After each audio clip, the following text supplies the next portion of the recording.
wetwaziika taata wano babati bagenda taata bikuleko bulungi waliwo abatuyambako wano ejja mubikuleko wano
amutadde wabi kuba tugenda kukwata newabi bagenda ddala n'omuteeka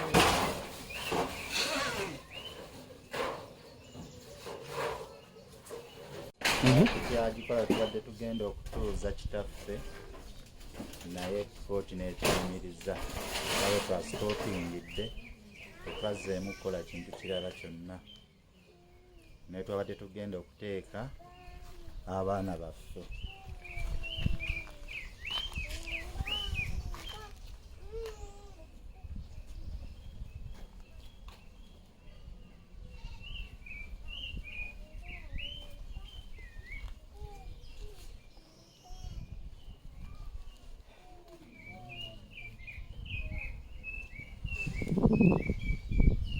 kakati amalaalo gano ekijja kino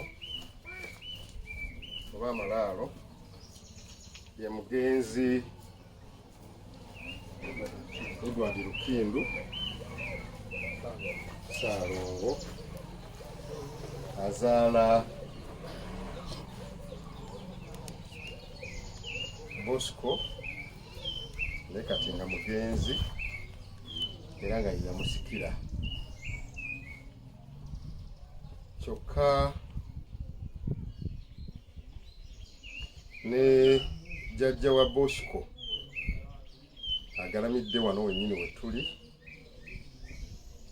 n'abaana baabwe newankubadde wesuddeko akatundu nga bwe tunaalaba era ettaka lino lya kyapa tujjako nti kuliko abasenze n'abooluganda abalala abaliwangaalirako naye nga kyapa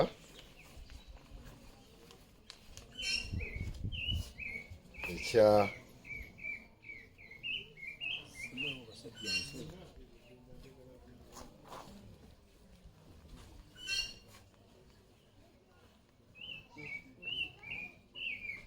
kiri ku buloko 294 oloti 233 ndaba nga kiweza acres 3 zaali eka 4 kumpi 5 no subdivision eyakolerwa esigalawo yiika 3 n'obutundu 25 kiri mu mannya ga Nanyonga Judith ono nno nga mwannyina w'omugenzi Ssaalongo Lukindu Edward naye nga tekirimu ye nga Judith nti kiki kirimu nga omukuumi yite administrator bwe batuula gwe balonda ne bawa obuyinza ekyapa kyonna kidde mu mannya ga Judith senga w'olujja era ne kikyusibwa era baasalawo obutakigabana ne bakikuumira amannya ga sengaabwe so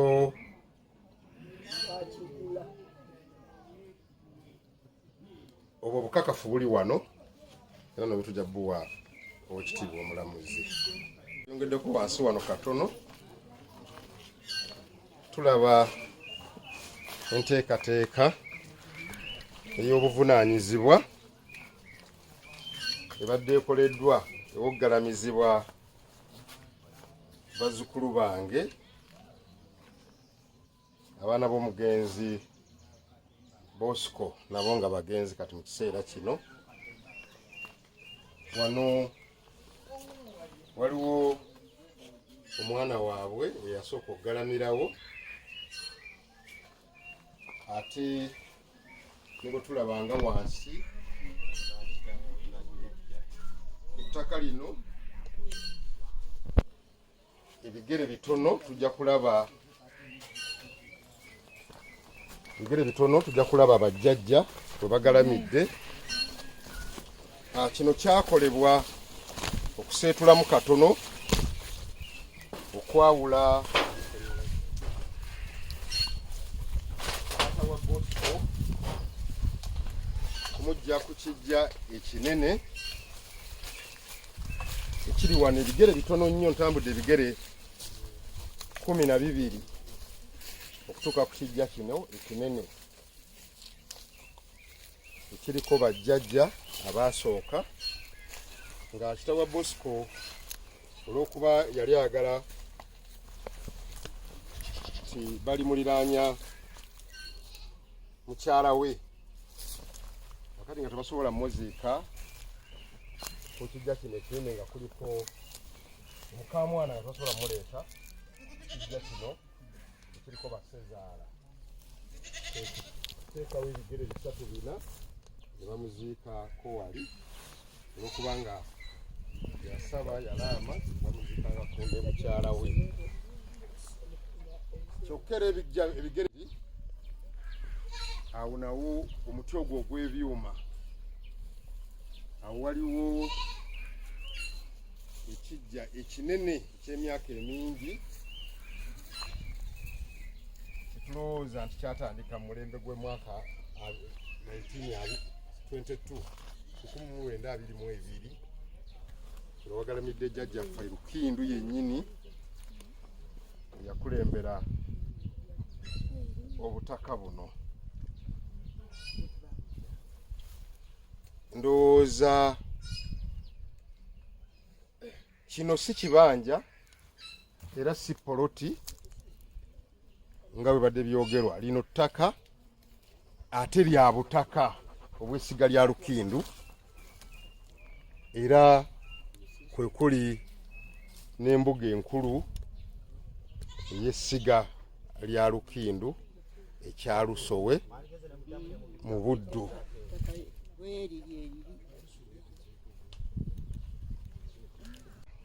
Era funye okumanyisibwa bulungi naddala okuva ku maama osobola omutulaga midde wano kubanga yakuuma ekijja kino ti jjajja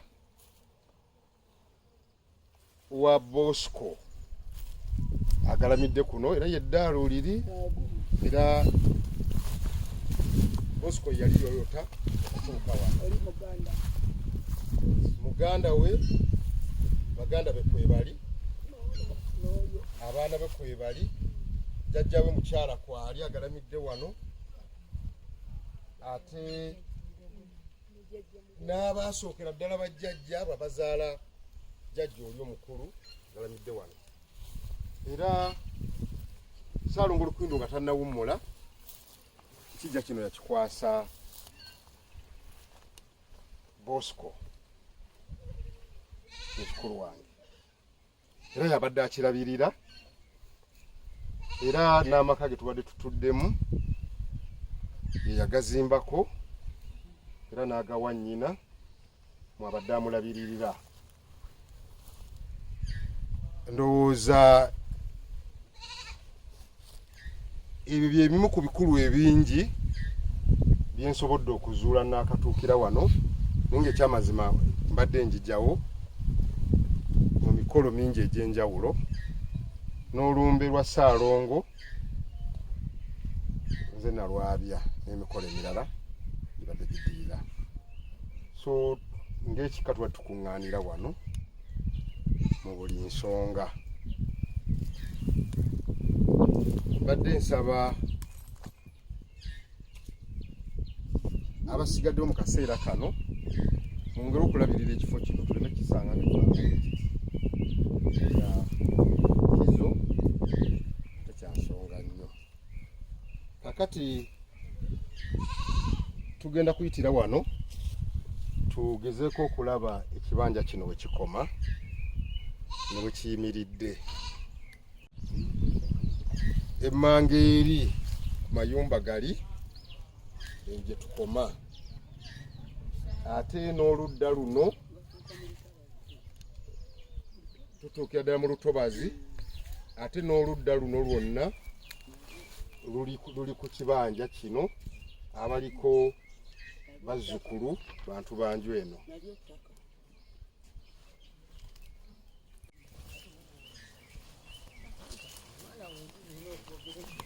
Tudde eno taa.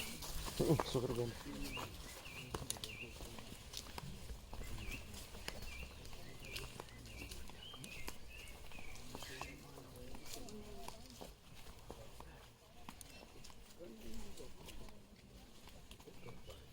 Kati wano tusala tata tusala tudde eno twambuke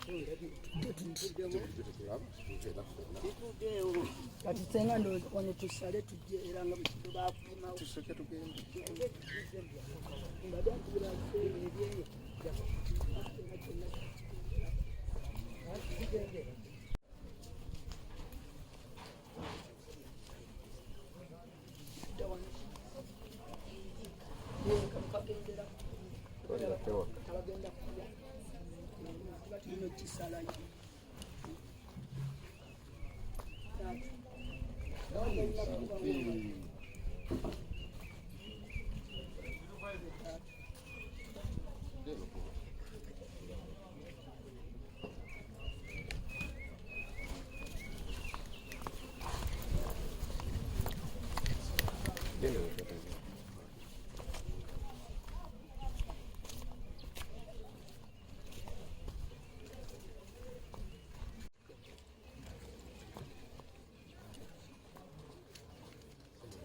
kijjayo tunaddabuza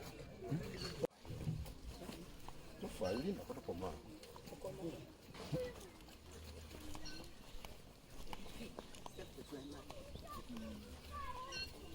tukwatako n'ebiro byabafumba era ekigenda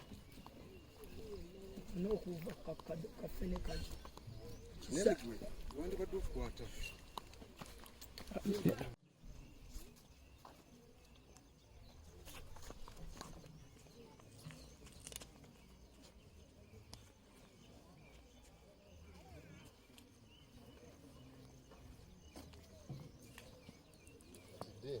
tudde eno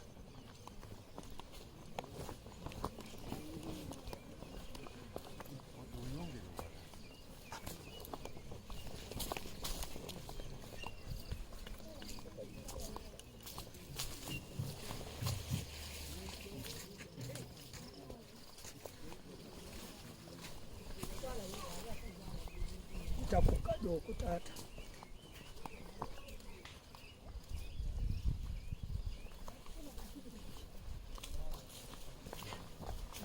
wange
Tukira ddala taata.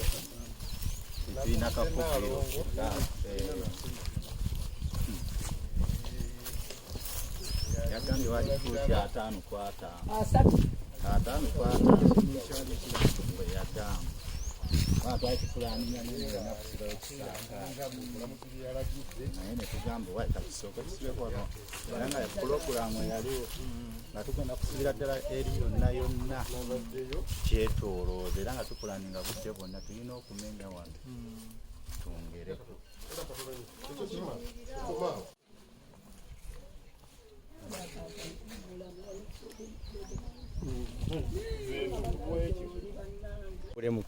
Ono wenkana watya wamanga ugo mukulabako taata nze engeri gye zaasoma nnyo ziri 40 3 nga bwe yabyogedde taata. Leba kamwana tubaagala naye babba bwe bafuna abakazi ne batutyako zisimuyiinaako ttapu n'ategeeza nti ye yatugulira wano ng'atugulirawo atya. Taata tukamaleyo we munaalaga ekintu ekituufu.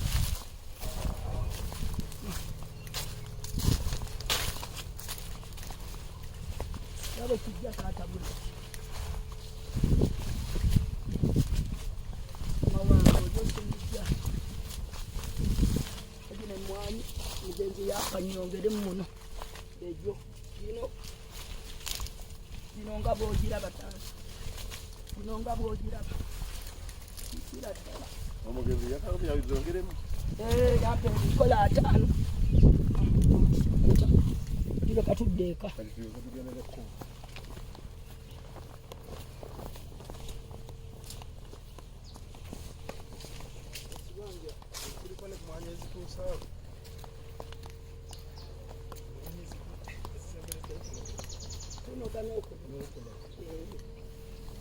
Kirikonje kikadde sikyaliiro kakati laga olusalosalo olwo kikiririra okudda eri olulabye olusalosalo lulage mu bulazi kikiririra awo okudda eri galige emalaalo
Katikkiro yabitaddemu engatta era okujja ku sayiti eno ya Bosco.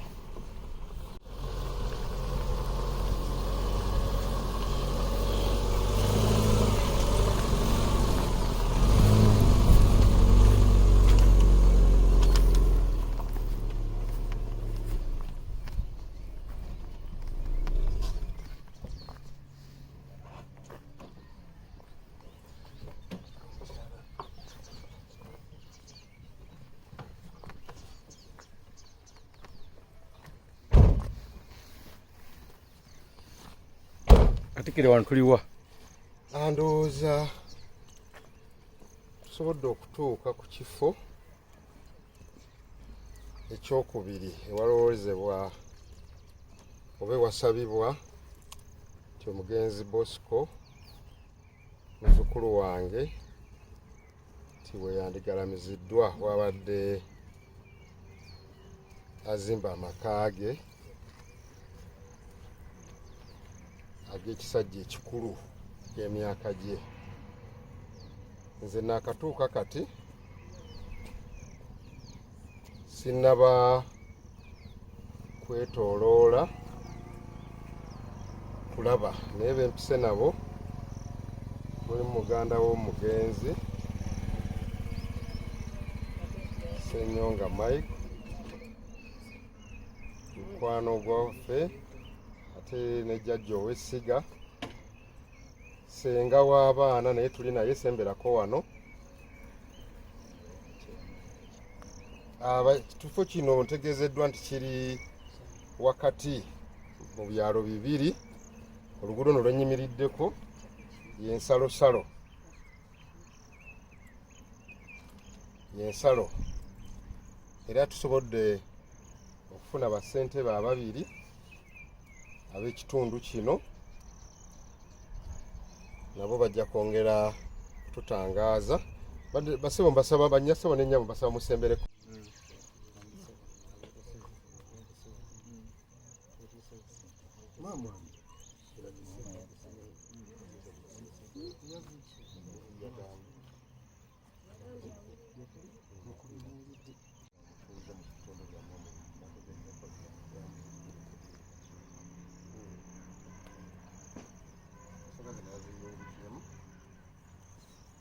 Natuwoma kusa namukwasiza ddala nga kennyini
nabegakaawo bankubira esimu kiro tulwanagana ne bankuba bebankubye bwe bati naye naavuluganya obudongo kati nagenda okulaba